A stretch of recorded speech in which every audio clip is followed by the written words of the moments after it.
Morning, everyone. New topic that will start today is employee rights and responsibilities. While we are studying, you should understand why a certain topic is being taught in ethics. Okay, why do you say that employee right is something that has to be ethical on part of the organization? Because when you are working with the employer, you have to be protected by certain rights. Okay, and these rights should be given in a fair way by the organization, which means that it should be implemented in a fair manner. आप जब एक employee है तो आपका भी कोई right है organisation में. कुछ राइट्स किस तरीके का राइट्स है, कुछ बता सकते हो जब तुम काम करते हो? तो क्या लगता है तुमको, क्या राइट्स होना चाहिए? वो तो तुम्हारी रिस्पॉन्सिबिलिटी है. ये पूछ रहे हैं लाइक व्हाट. क्वेश्चन समझ में आया?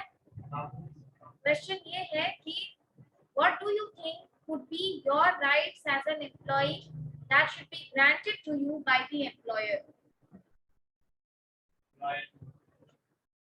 How can he inculcate loyalty in you? तुम्हारे अंदर लॉयल्टी कैसे इंकलकेट करेंगे? ये तो तुम्हारी अपनी नैतिक जिम्मेदारी है कि तुम जिस ऑर्गेनाइजेशन में काम कर रहे हो उसके प्रति लॉयल रहो. प्रमोशन का सेम अपॉर्चुनिटी मिलना. मान लो कि तुम सपोज करो कि I am the employer, these two are employees, I provide him more opportunity, more conducive opportunity to move forward than Ashutosh. This is unfair treatment. ये तुम्हारा अधिकार है कि तुमको एक बराबर प्लेटफॉर्म मिले ग्रो करने के लिए. ये तुम्हारा अधिकार है कि तुम किसी भी तरीके के हैरेसमेंट से बचो. ये होगा. ये तुम्हारा अधिकार है कि तुम्हारा जो टर्म्स एंड कंडीशंस हो एम्प्लॉयमेंट का वो इस तरीके का हो कि that should provide conducive environment for you to work. Living wage. लिखते जाओ, फटाफट लिखते जाना और भी टाइप का राइट्स बता समझाते जाएंगे. और तुमको क्यों लगता है कि राइट्स इंपॉर्टेंट है? The employees are the assets of the organization, right? This class can only be as good as the students. जितने अच्छे आप हैं बस उतना ही अच्छा ये क्लास हो सकता है. हो सकता है ना? अब इस क्लास को और अच्छा बनाना होगा तो क्या करना होगा? आपको अच्छा करना होगा, तभी ये क्लास अच्छा हो सकता है. The same thing, the same logic holds true in case of organization also. Okay? When you're working in an organization is only as good as its employees. And that is why to improve the productivity of the organization, quality of the organization, the employees are taken good care of.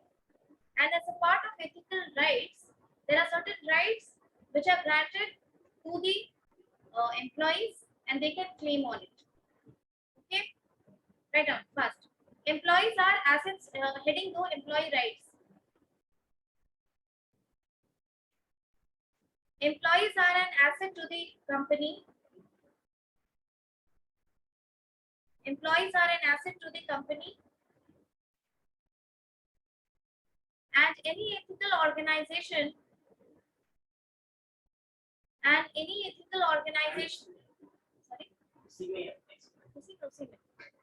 employees are an asset to the company, and any ethical organization would like its employees to be happy and prosperous. Any ethical organization would like to have its employees happy and prosperous by providing them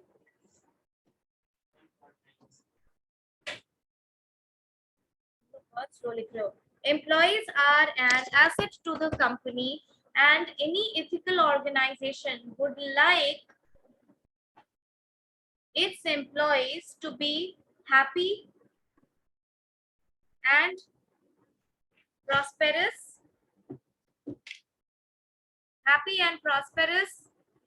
by providing them conducive environment to grow.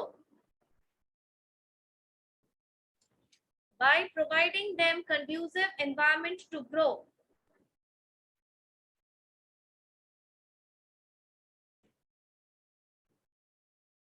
It also helps in striking. It also helps in striking correct work-life balance. Why do you think why do you think that employees' rights also help in striking correct work-life balance? Tell me. Suppose you are sitting in this class. Okay, I take an assignment. For the same quality and quantity of assignments submitted by Rajvi, I give her 20 and I give Priya 12. Will she be satisfied to sit in my class? Will she be happy ever to sit in my class? Will she be ever willing to give her 100% in my class? No. The same holds true even in terms of organization. When you're working in an organization and the working conditions are safe, the working conditions are conducive, it is unbiased, it is providing equal opportunity to people to grow, you feel psychologically happy to go to your workplace. And this is the reason, if you are happy at your workplace, you can manage your personal life in a better way also. आपने बहुत लोगों से ये बात बोलते हुए सुना होगा वर्किंग क्लास से कि थोड़ा सा कम पैसा है पर पीस बहुत है यहाँ पर, आराम से काम होता है, लोग जानते हैं, वर्किंग एनवायरनमेंट अच्छा है, यू नो दिस. सो उससे एम्प्लॉइज राइट्स अगर ग्रांटेड होता है तो एम्प्लॉय मेंटली भी हैप्पी होता है and there is a good balance of work and life. Okay, next write down. An employee is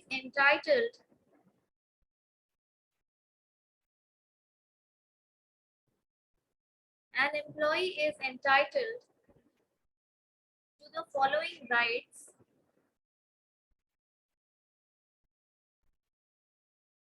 An employee is entitled to the following rights at his workplace.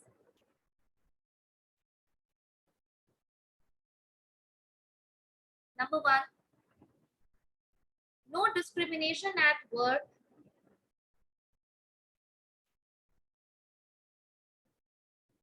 Now you tell me, this much you have studied ethics. Discrimination किस किस basis पे होता है? Wait.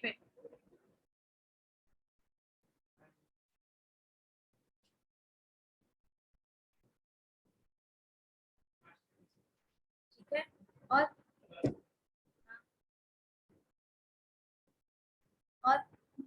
gender, culture, ethnicity, religion, region, income. हाँ, बहुत अच्छा है. Position, वही इनकम, पोजीशन से मतलब थोड़ा इनकम से हो जाएगा. Very good. कैसे होगा जरा ये बताना तो.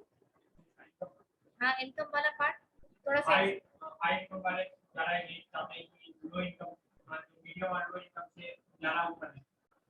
वो तो ऊपर है. प्रेफरेंस देते हैं, वो ऊपर तो है, लेकिन प्रेफरेंस देते. प्रेफरेंस जैसे मान लो कि चलो सीआर को हाई इनकम मान लो इस क्लास में कि एक वो थोड़ा अलग एम्प्लॉय है, क्लास में मारपीट हुई, सीआर भी इन्वॉल्व है, लेकिन हमने सीआर को थोड़ा नेग्लेक्ट कर दिया कि भाई ये थोड़ा इन्फ्लुएंशियल पोजीशन पे है, इनको कैसे वही चीजों से ट्रीटमेंट दें, है ना. उनको ग्रीवेंस रिड्रेसल के टाइम पे डिसिप्लिन कमेटी बन रही है तो उनको थोड़ा लिबरल तरीके से ट्रीट किया गया, और जो बाकी छोटे लेवल के एम्प्लॉइज हैं उनको हमने सारा रूल्स एंड रेगुलेशंस उन पे अप्लाई कर दिया. तो ये प्रेफरेंस हुआ ना, इसी तरीके से प्रेफरेंस होता है. देखो, ठीक है. No discrimination at work place on the basis of gender, nationality, religion, medical condition,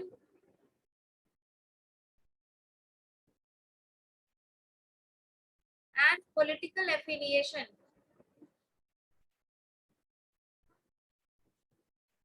Medical condition, paralyse है, डिसेबल्ड है, मेडिकल कंडीशन में तुमको वो भी मिलेंगे। मान लो प्रेग्नेंट वुमेन है, उसके साथ भी डिफरेंशिएट किया जा सकता है, उसको कोई अच्छा प्रोजेक्ट नहीं दिया जा सकता है, उसको अपॉर्चुनिटी टू ग्रो नहीं प्रोवाइड किया जा सकता है। ठीक है, समझ में आया? एंड पॉलिटिकल एफिलिएशन, तुमको पता है कि तुम्हारे ऑर्गेनाइजेशन में कोई काम करता है, वो बीजेपी के बहुत बड़े नेता का मेंबर का भाई है या कुछ है, अब उस बेसिस पे आप उनको टच ही नहीं करेंगे, चाहे वो कितना भी गलत करता है। So somebody in the class is that. ठीक है, तुम्हारे एक्सप्रेशन से पता चल रहा है। चलो नेक्स्ट लिखो। A proper work life, next number 2, a proper work life balance,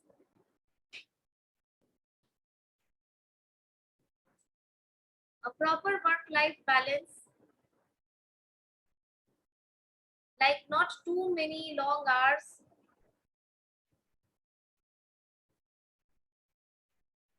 not too many long hours। देखो, इस चीज के लिए rule and regulation, employ rights है ना, ये लीगल रूल भी है। ये जैसे फैक्ट्रीज एक्ट या माइंस एक्ट पढ़ोगे, एक्ट जो है, रूल जो रेगुलेशन है, उसमें ये सारी चीजें मेंशन की गई हैं कि कितने देर तक तुमको काम कराना है किसी एक वर्कर को, और अंडर एनी कंडीशन, ऑफिस है, ऑर्गेनाइजेशन है, काम आ सकता है, आपको रुकना पड़ सकता है। वैसे कंडीशन में अगर आप उनको ज्यादा देर तक रोकते हैं, तो it is your responsibility to provide him double the payment of his early payment, यानी 1 घंटा का जो पेमेंट बनता है उसका दुगना पैसा पेमेंट किया जाता है ओवर टाइम। ठीक है, समझ में आई बात? Next, third, protection of job in disabilities,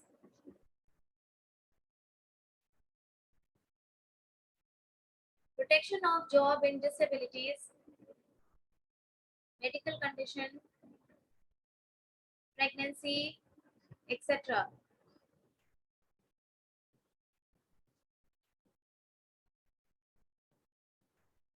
Protection of job in disabilities, medical condition, pregnancy, etc. Number 4, protection in case of sexual harassment,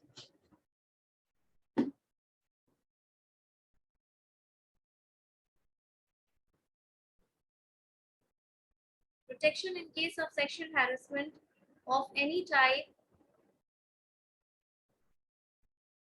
and immunity from being forced,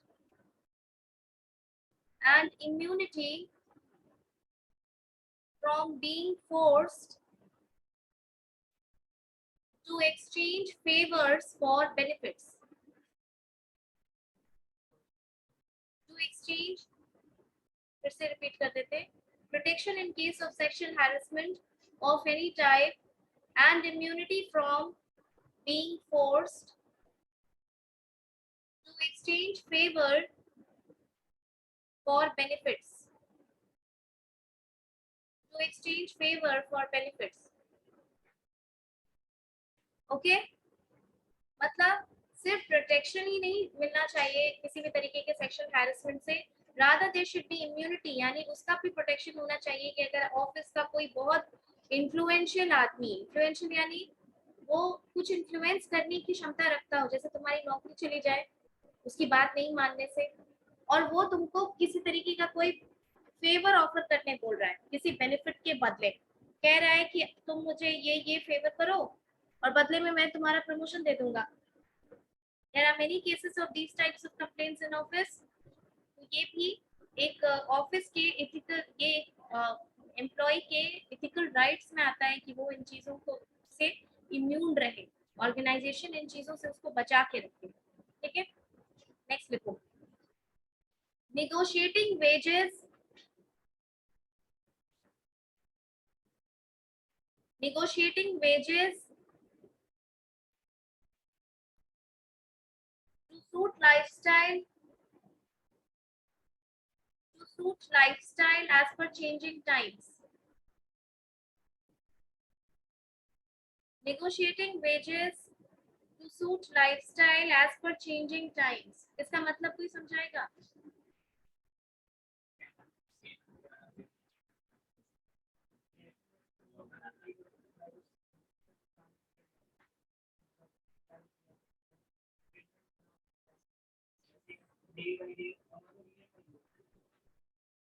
और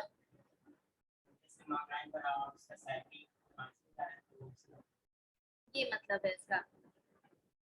suppose करो कि बाहर महंगाई बढ़ रही है, अब 5,000 रुपए आज के डेट में तो कुछ भी नहीं है अगर मंथली सैलरी किसी की हो।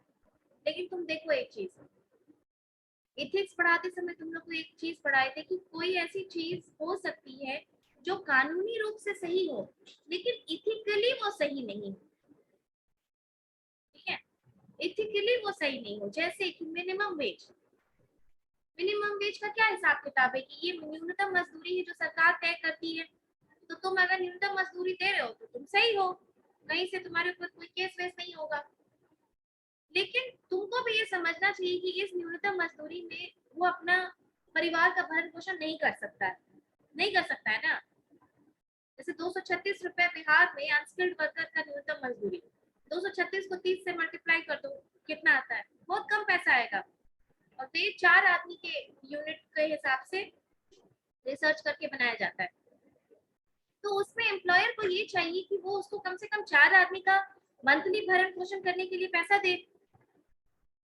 ठीक है, so something that could be legally right might not be ethically right. So when the inflation is growing outside, the worker, not just the worker, it is applicable on the employees also. The employees have every right to negotiate it with the employers कि आप उनकी salary बढ़ाइए so that they can meet the demand in outside world. Understood? Got it? Next लिखो, demanding modification in working conditions, demanding modification in working conditions that arises due to prevailing medical conditions.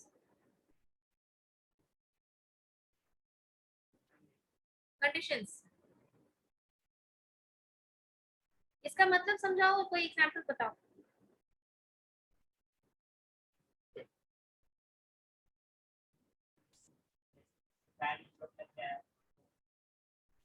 जैसे 8 घंटे काम कर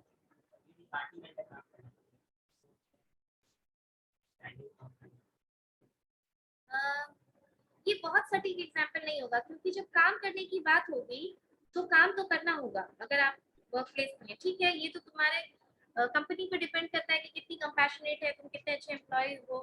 होता है time भी कम किया जाता है और बहुत तरीके की फैसिलिटी दी जाती है, पर यहाँ पर है demanding modification in working conditions. Suppose करो कि कोई विमेन एम्प्लॉय है जो नॉर्मली सीढ़ी से चढ़ के 3 फ्लोर पे ऊपर उसका ऑफिस है, चढ़ के जाती है, but that condition requires her to not step up, उतना चढ़ना उतरना पॉसिबल नहीं है उसके लिए। तो क्या किया जाए? वैसे में एक कैबिन नीचे अरेंज कर दिया जाए। कोई हार्ट का पेशेंट है, उसको सीढ़ी से चढ़ना उतरना मना है, ठीक है, उसको कोई क्लॉस्ट्रोफोबिक बंद जगह पे काम करना मना है, कोई प्रॉब्लम है, कोई एलिमेंट है, वैसे में क्या होगा? क्या आप उसका अलग जगह पे अरेंजमेंट कर दीजिए, ठीक है। और वर्किंग कंडीशंस में जैसे और भी चीजें आती हैं, जैसे कोविड के टाइम पे वर्किंग कंडीशंस चेंज हुई थी, तो अब उसमें आप according to adapting to the outer requirement of conditions, क्या कैसे किया गया था? स्पेस बनाया गया था वर्किंग प्लेस के बीच में, बनाया गया था ना सोशल डिस्टेंसिंग करने के लिए। ये भी एक तरीके का एग्जाम्पल है जो इसमें आ सकता है। अंडरस्टूड? यानी ऐसा नहीं होना चाहिए एम्प्लॉयर को कि काम तो तुमको करना है, अब तुम भाड़ में जाओ, जैसे करो। No, employees have the right to live a decent life at workplace. कहने का ये मतलब है, और ये तुम्हारी मॉरल ड्यूटी है, राइट? जैसे एक छोटा सा इथिक्स का बहुत किताबी एग्जाम्पल नहीं है, बस तुम समझने के लिए हम तुमको बता रहे हैं। एक्सट्रीम गर्मी होती है, एक्सट्रीम गर्मी, परेशान होने वाली, जब तुमको लग रहा है कि बीमार हो जाएंगे उस गर्मी में, तुम्हारे यहाँ मेड काम करती है, तुम देख रहे हो बहुत बहुत परेशान है, लगातार काम कर रही, तो तुम कहते हो ना 10 मिनट पंखा में बैठ जाइए, उसके बाद काम कीजिएगा। ये एक एथिकल रिस्पॉन्सिबिलिटी है तुम्हारी कि तुम उसको इनह्यूमन, ऐसा तो नहीं है कि कोई टर्म्स एंड कंडीशंस या कॉन्ट्रैक्ट ऑफ एम्प्लॉयमेंट में लिखा हुआ है, ये बस तुम्हारी नैतिक जिम्मेदारी बनती है क्योंकि वो तुम्हारे लिए काम कर रही है। तो एक एक ह्यूमन का जो एक अधिकार होता है, सब चीज लॉ में नहीं लिखा जा सकता है, हर कुछ आपको लॉ नहीं बता सकता है काम करना, तभी हम लोग एथिक्स पढ़ते हैं कि कुछ इंसान के नाते भी जो इंसानियत की रिस्पॉन्सिबिलिटी है, मॉरल रिस्पॉन्सिबिलिटी है, जिसको हम नैतिक जिम्मेदारी कहते हैं, वो निभाना चाहिए बिजनेस हाउसेस को, क्योंकि उनकी सोसाइटी की तरफ भी बहुत जिम्मेदारी बनती है। ठीक है, नेक्स्ट देखो, right to form union, right to form union that aims to improve, right to form union that aims to improve the wages, lifestyle, working environment,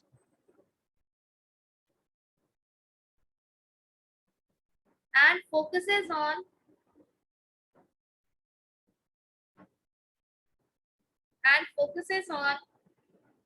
employee right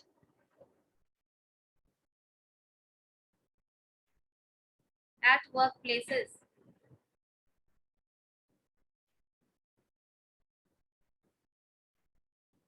ठीक है, देखो, राइट टू फॉर्म एसोसिएशन ना हमारे constitution में अधिकार दिया हुआ है। ठीक है, कि आप किसी भी तरीके का फॉर्मल या इनफॉर्मल एसोसिएशन, एसोसिएट करना मतलब ग्रुप बनाना, है ना। ये जो सत्संग वगैरह होता है, जो इतने इतने हजारों लाखों लोग जमा हो जाते हैं, ये राइट टू एसोसिएशन के ही अंदर तो आता है। हाँ हाँ, वो भी किसी तरीके का मिले, बस हाँ कंडीशन है कि किसी तरह का दंगा का पर्पस नहीं होना चाहिए, भड़काने का पर्पस नहीं होना चाहिए, ऐसा ना कि तुम समाज में आग लगाने के लिए वो एसोसिएशन कर रहे हो। तो इस तरीके का एसोसिएशन एम्प्लॉय को भी करने का अधिकार है।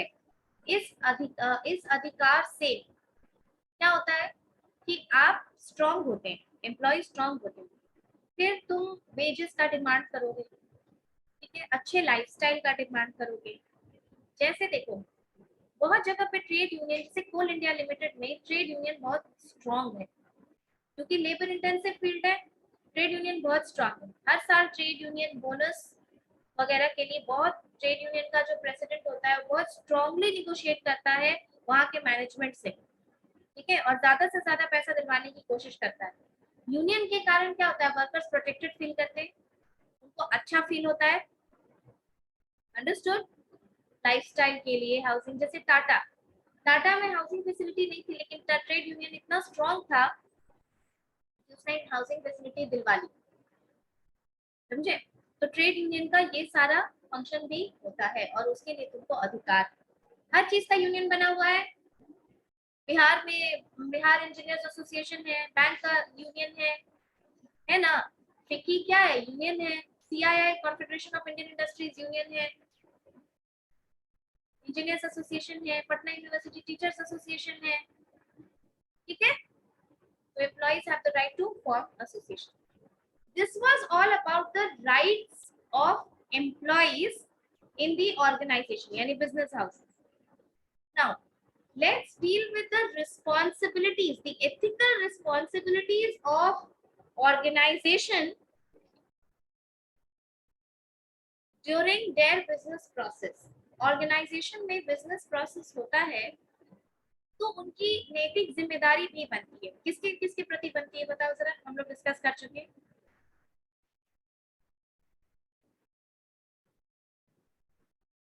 सीएसआर नहीं पढ़े हो,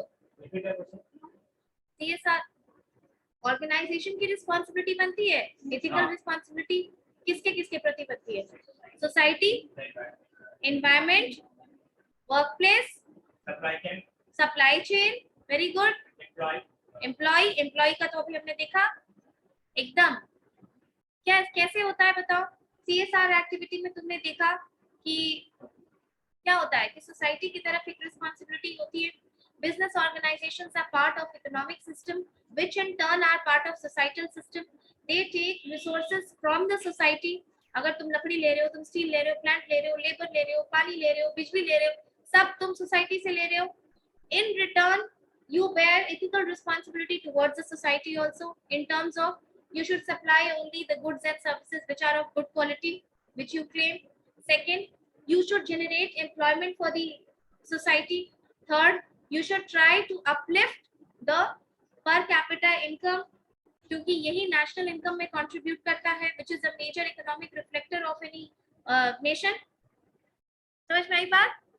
तो लिखते जाओ, फिर समझाते जाएंगे. देखो, ethical responsibility. Ethical responsibility is the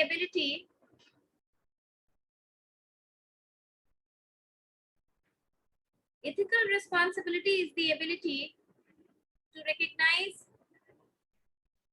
interpret,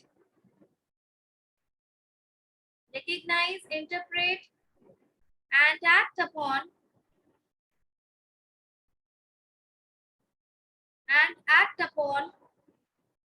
multiple principles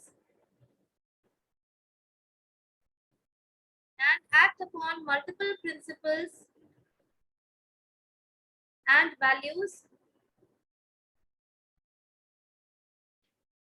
according to the standards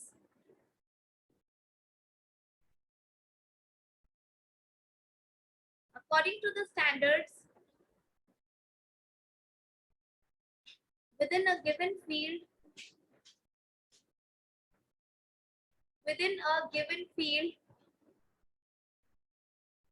or contract.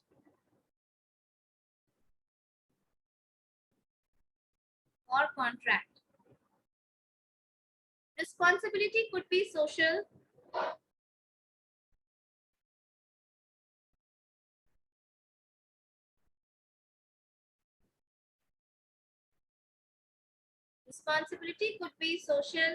environmental,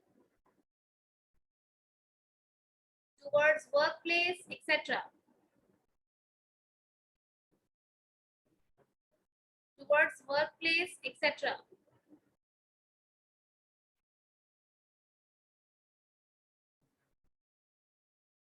Social, environmental, towards workplace, etc. Ethical responsibilities ensure that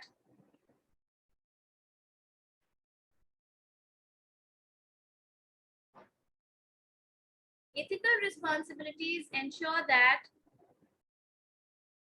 decisions are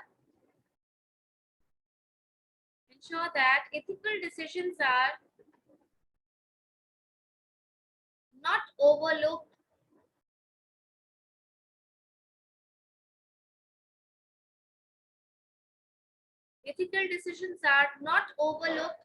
for personal gains.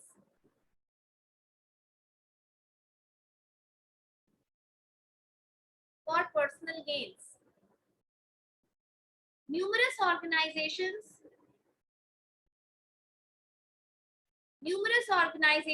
have created guidelines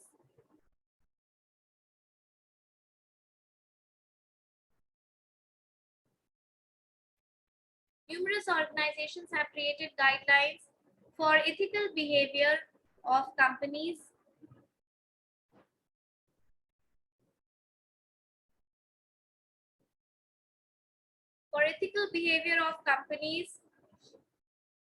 regardless of the size of business.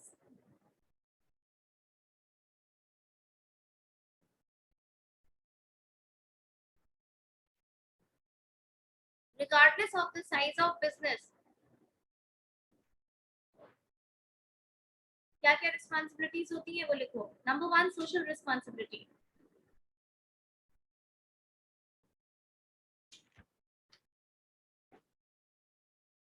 Business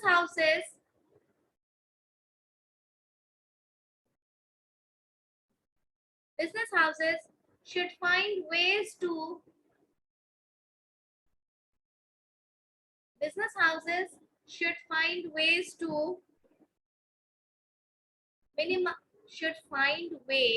रास्ता ढूंढना चाहिए, ways to minimize any negative social impact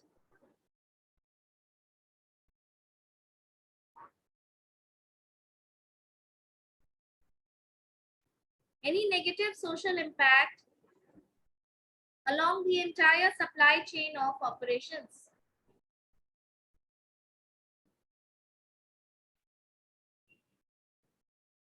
Along the entire supply chain of operations.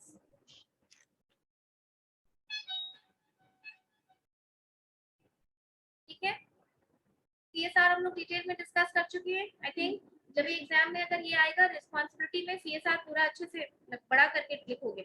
University का paper है तो you can write as much as you want. Okay, next you can write environmental responsibility.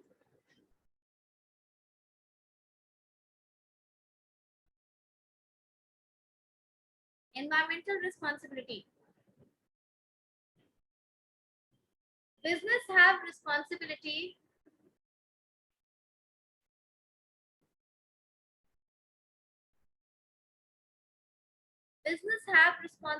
towards protecting the environment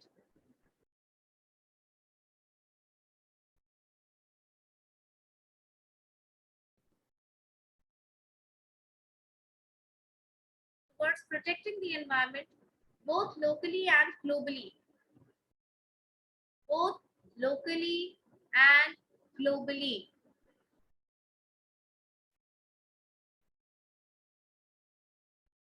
Organizations should set up goals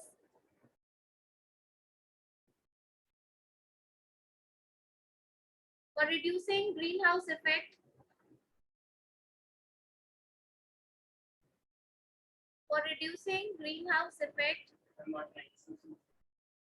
goals for reducing greenhouse effect, toxic chemicals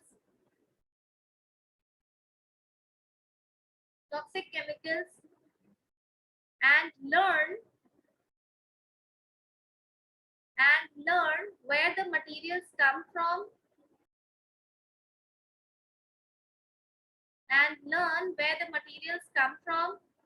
and how they are produced.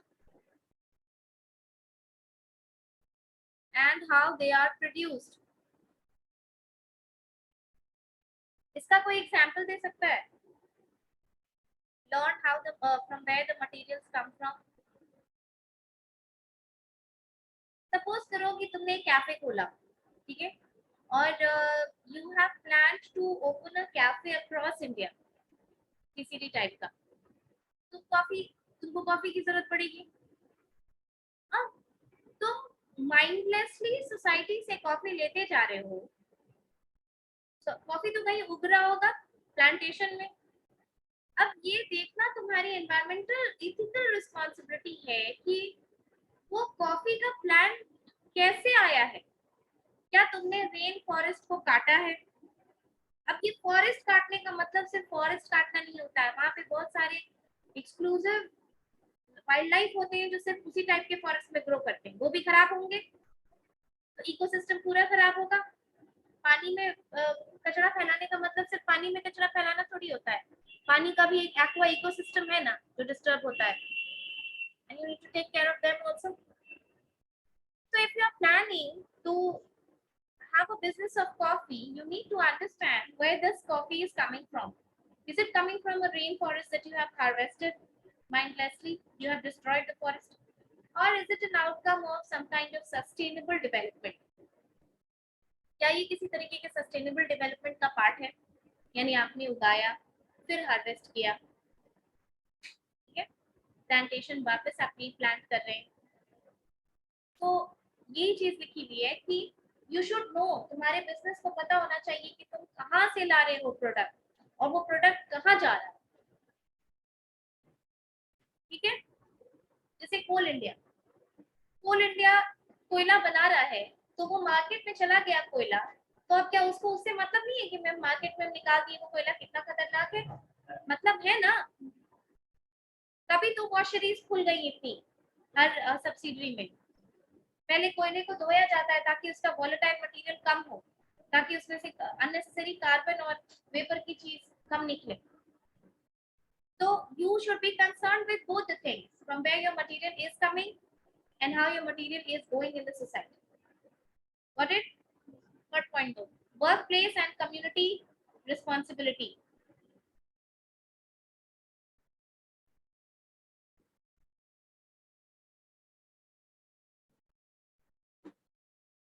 Workplace and community responsibility. See, you know, problems,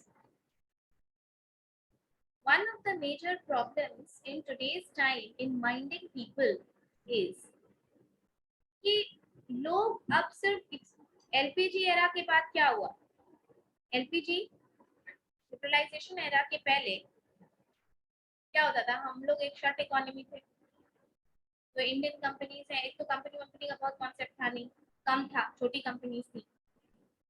तो जो थी वो सिर्फ exclusively Indians को लेती थी। लेकिन globalisation के बाद यानी एलपीजी के बाद स्पेशली ये MNCs have come into play, huge MNCs working. MNC के पास बहुत पैसा होता है, नई टेक्नोलॉजी होती है और अलग अलग तरीके के लोग होते हैं। ट्विटर में हर कंट्री के लोग लगभग काम कर रहे हैं ना। ट्विटर में इंडियंस भी है काम कर रहे हैं, अमेरिकन भी काम कर रहे हैं, ऑस्ट्रेलियंस भी काम कर रहे हैं। तो लीडरशिप क्वालिटी और ऑर्गेनाइजेशन का जो रूल्स रेगुलेशंस एंड पॉलिसीज होता है, that should be compassionate, that should be soft, that should be sensitive towards their customs also. जैसे हम इंडियंस हैं तो हमारा कुछ संस्कार है ना, वैसे ही अफ्रीकन होते हैं, उनका कुछ होता है, किसी और कंट्री में कुछ उनका होता है। तो ये हो गई कम्युनिटी रिस्पॉन्सिबिलिटी कि एक कम्युनिटी को भी आपको रिस्पेक्टफुली ट्रीट करना है वर्क प्लेस पे, ये आपकी एथिकल रिस्पॉन्सिबिलिटी ऑर्गेनाइजेशन की। Apart from this, work place पे तुमको सेफ वर्किंग कंडीशन मिले, प्रोवाइड किया जाना चाहिए। देखो, ये एथिकल रिस्पॉन्सिबिलिटी नहीं होगी तो क्या होगा, एम्प्लॉयर सोचेगा ठीक है इसको कुछ हो गया तो क्या है दूसरा ले आएंगे, सोच सकता है ना ऐसा। पैसा क्यों लगाएंगे हम सेफ्टी में? जैसे फैक्ट्रीज एक्ट में लिखा हुआ है कि जो भी डेंजरस नेचर की मशीन होती है उसकी फेंसिंग की जानी चाहिए, क्योंकि तुम कितने भी ट्रेंड हो गलती होने का चांस है। और वो मशीन इतने तेजी से घूमती है कि वो वैक्यूम की तरह खींचती है ना अपने तरफ, एक्सीडेंट होने का चांस होता है। तो तुमको एक सेफ वर्किंग कंडीशन प्रोवाइड होना चाहिए जिसमें जो एक्सीडेंट फ्री हो, जिसमें डर ना लगे, एक कंड्यूसिव एनवायरनमेंट है ग्रो करने के लिए, नेपोटिज्म नहीं हो, फेवरेटिज्म उस तरीके का नहीं हो, तुमको भी अपॉर्चुनिटी उसी तरीके से प्रोवाइड की जाए जिस तरीके से बाकी लोगों को प्रोवाइड की जा रही है। तो ये सारी चीजें कुल मिला जुला करके तुम्हारा वर्क प्लेस एथिक्स में भी आता है। वर्क प्लेस एथिक्स हम लोग डिस्कस किए, पहले भी पढ़े हैं, which is just the same thing. Okay, so this is the ethical responsibility, workplace responsibility and community responsibility by the organization. Right up.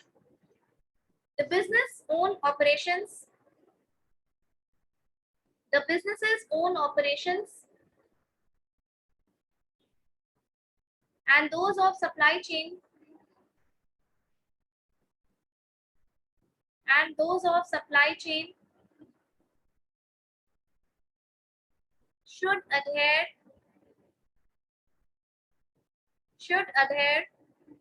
to high standards in the workplace, should adhere to high standards in the workplace.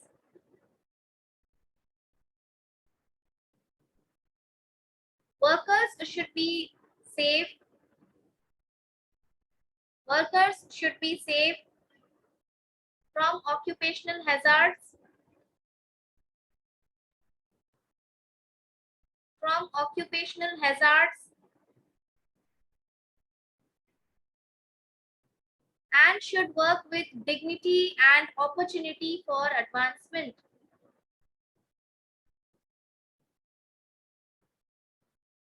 And should work with dignity and opportunity for advancement.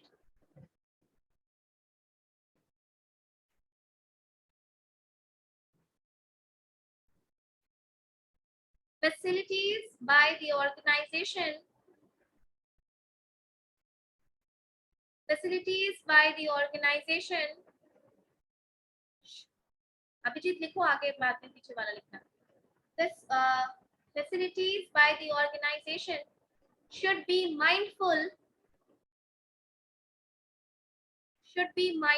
in terms of culture, custom, etc. In terms of culture, custom, etc. Understood? इसको आप लोग और elaborate कीजिएगा. जब ये ethical rights और responsibilities की बात आती है तो I think इतना ethics पढ़ चुके हो कि अपने मन से भी बहुत सारे examples लिख लोगे. ठीक है? Try to write your answer with examples. With this we complete the topic. Employee rights and responsibilities. Okay. Attend your role. Occupational hazard क्या होता है?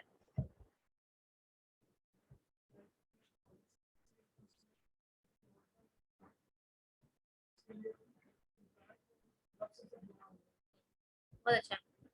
ऑक्यूपेशनल हैजार्ड का मतलब होता है ऑक्यूपेशन से, उस ऑक्यूपेशन से अराइज होने वाला जो प्रॉब्लम हो सकता है उसके अगेंस्ट वर्कर्स को प्रोटेक्ट करना. जैसे उसकी फैक्ट्री, चूड़ी की फैक्ट्री में, लाह की फैक्ट्री, जो लाह की चूड़ी समझते हो, लाह की जो चूड़ी होती है उसमें बहुत बारीक डिजाइन का काम होता है.